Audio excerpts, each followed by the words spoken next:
भाषणावेळी doctor Babasaheb आंबेडकरांचं नाव घ्यायचं राहिल्यामुळे दिलगिरी व्यक्त केली असं गिरीश महाजनांनी म्हटलेलं आहे। मी बाबासाहेबांचा अनुयायी आहे, त्यांचे विचार जोपासणारा माणूस आहे असं गिरीश महाजनांनी म्हटलंय।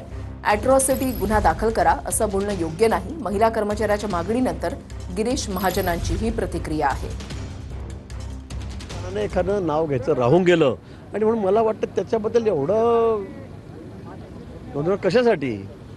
कशासाठी हा एक फार मी जाणीवपूर्वक काहीतरी अर्वाच्य बोललो, उलटं सुलटं बोललो, पण नाव राहिलं म्हणून तुम्ही एवढं त्याबद्दल मी तात्काळ दिलगिरी व्यक्त केली। म्हटलं नाही, त्या भगिनींच्या भावना दुखावल्या असतील, मी दिलगिरी व्यक्त करतो, पण मी खरंच सामाजिक समरसता जोपासणारा माणूस आहे। बाबासाहेबांचा अनुयायी सुद्धा मलिकार्थी मी आहे, त्यांचे विचार जोपासणारा आहे। मला वाटतं यावर विषय थांबायला पाहिजे होता, पण अॅट्रॉसिटी गुन्हा दाखल करा असं आपल्याला नाही म्हणतात। उलट त्यामुळे तुम्ही समाजामध्ये असं काही एक विषय पसरू नका, माझं असं म्हणणं आहे। असं असताना माझ्यावर अशा पद्धतीने बोलावं याचं मला वाईट